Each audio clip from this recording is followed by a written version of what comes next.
My parents called me a selfish traitor and splashed wine in my face at a family dinner. All because I wouldn't hand over my $180,000 coffee shop to their precious golden boy. I got up and made a move they never saw coming. Hey, Reddit original post January 13th, I 34M never expected the place I built from the ground up to become a battlefield. My coffee shop wasn't just a business. It was my sanctuary, my therapy, my late nights and early mornings, my sweat and panic attacks, and at times the only thing that kept me sane. And for my parents to look me dead in the eyes and tell me I was selfish for not handing it over to my younger brother, that betrayal hit deeper than anything I've experienced before. Let me go back.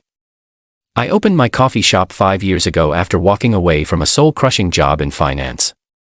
I cashed out my 401k, maxed out credit cards, lived on ramen, and poured every ounce of myself into building that place. I named it Hearth and Grind, warm, welcoming, and honest. Within 2 years, it became a neighborhood staple, and now it nets 6 figures annually.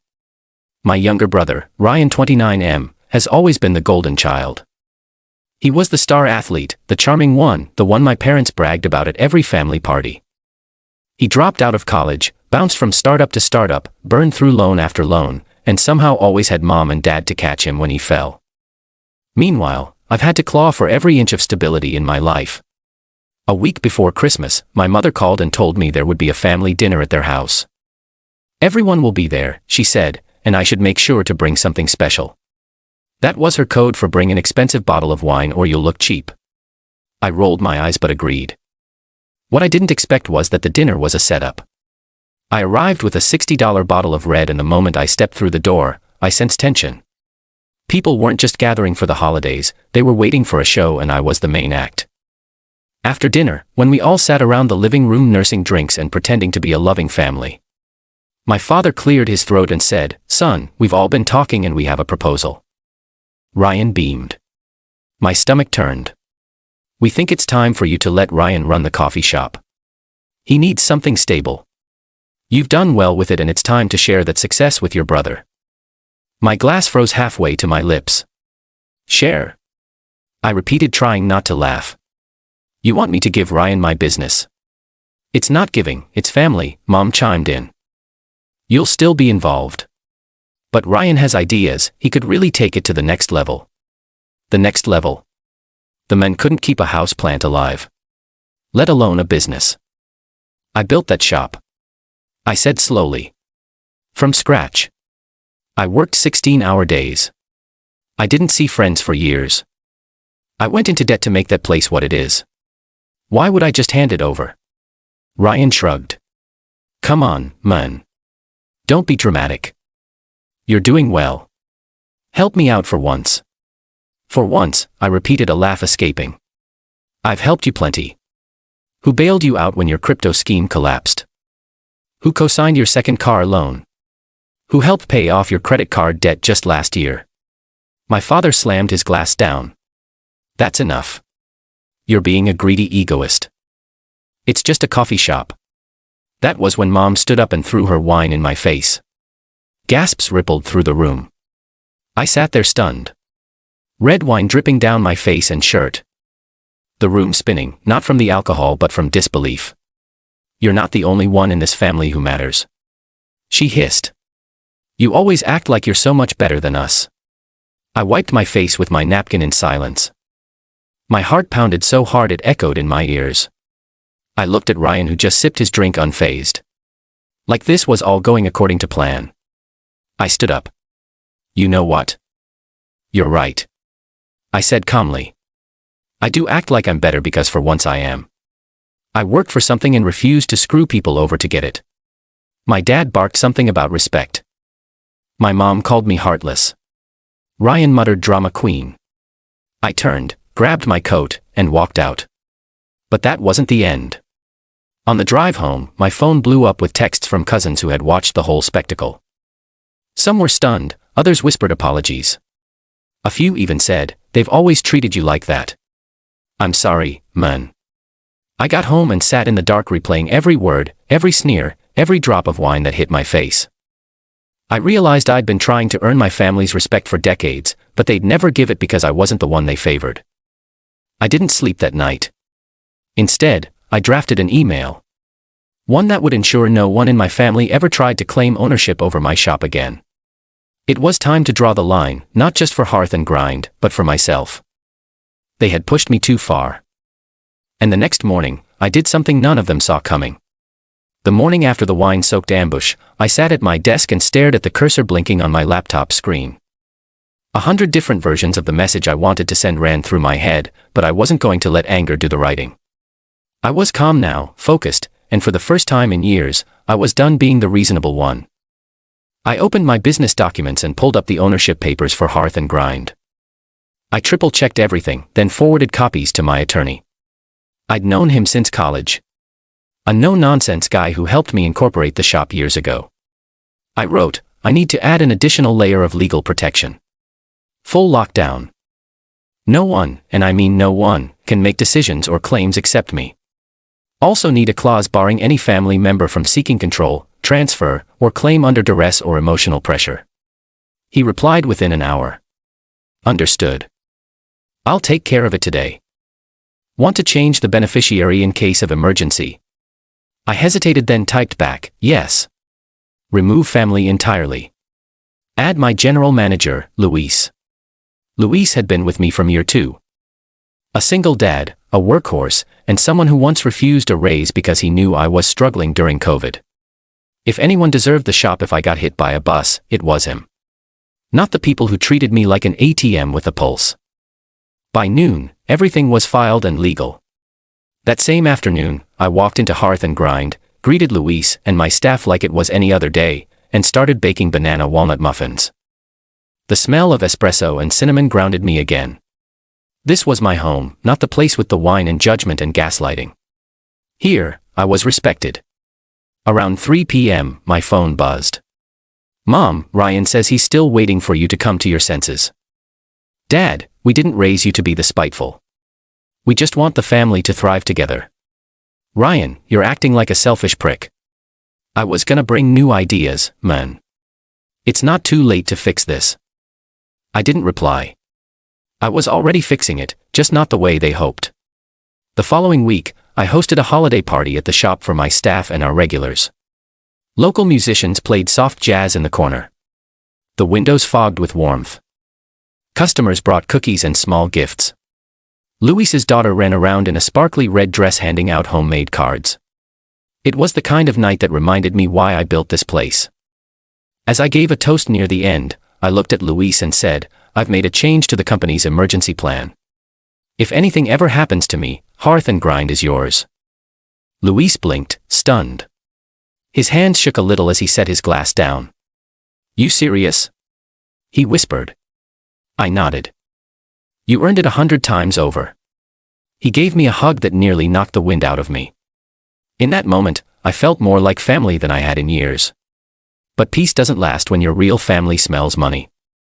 2 days later, I walked into the shop and found Ryan sitting in the corner booth. He hadn't told me he was coming. He wore a smug grin and sipped a latte like he owned the place. I didn't even have to ask who gave him the idea to show up. My parents were probably pulling the strings behind the scenes. What do you want? I asked, arms crossed. He leaned back, all false charm and entitlement. Look, man.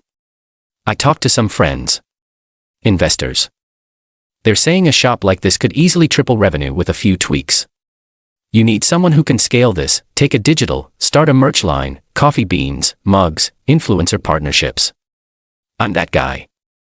I stared at him baffled. You think because you follow Gary Vee on Instagram you're qualified to run this place? He laughed. You're thinking too small. I'm trying to help you grow. You're not trying to help me. You're trying to help yourself. Like always, Ryan's face hardened. So that's it. You're really choosing this dump over family? I looked around at the warm lights, at the couple laughing near the fireplace, at Luis helping a customer with a stroller, at the teenager drawing quietly near the counter, headphones in. This dump gave people jobs. It gave me purpose. It gave people somewhere to go when they had nowhere else. So yeah, this place means more to me than any forced definition of family. He scoffed. You think you're better than us? No, I said calmly. I know I'm better than who you all became. Ryan stood up, trying to loom over me, trying to intimidate like he used to when we were kids, but I didn't flinch. Not this time.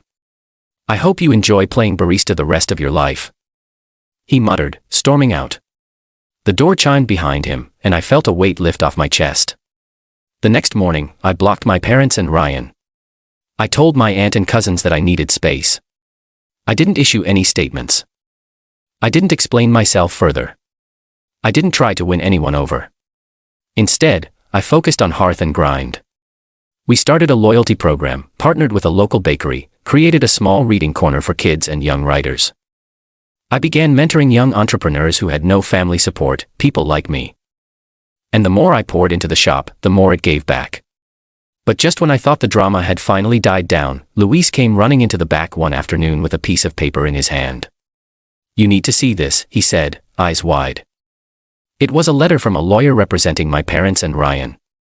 They were officially suing me for family-based entitlement to partial business ownership, citing emotional agreements, verbal discussions, and intentions stated within a family context.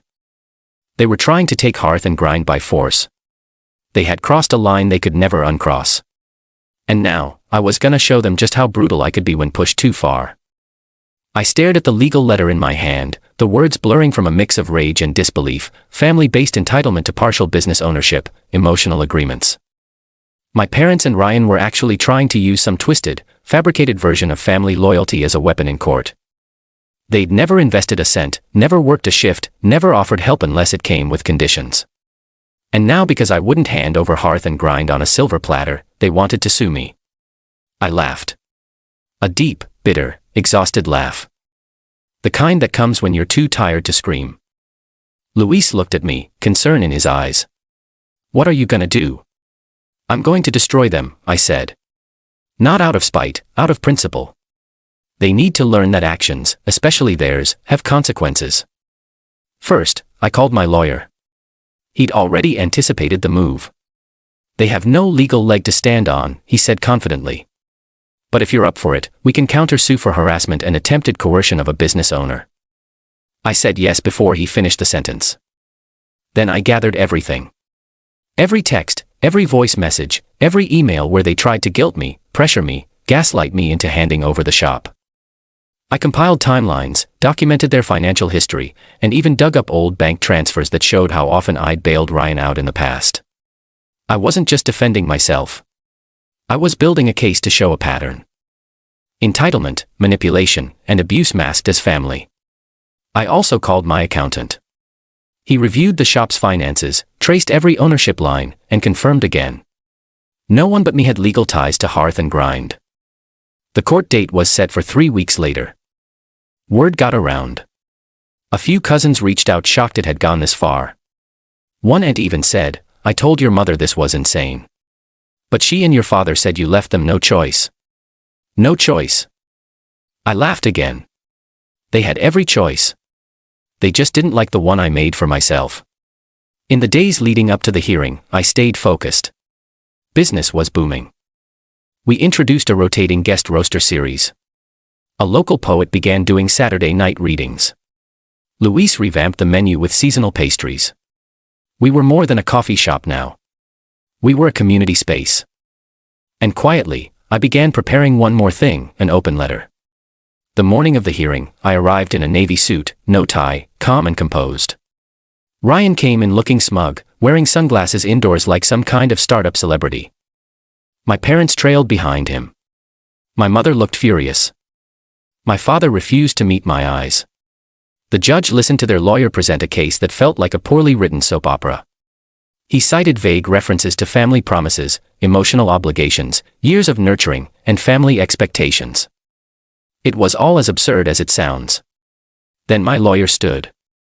He delivered the facts, ownership records, financial evidence, chronological records of abuse, guilt-tripping, manipulation.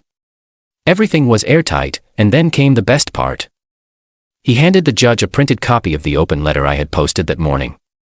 I titled it, "When Family Stops Being Family. Why I'm Suing My Parents and Brother to Protect What I Built." It wasn't angry. It wasn't vindictive. It was honest. Raw. I wrote about the cost of loyalty, the toll of constant emotional blackmail, the shame of being treated as a bank instead of a person. I talked about what it meant to build something when no one believed in you and how hard it is to walk away from toxic family dynamics, but how necessary it can be. The letter exploded online.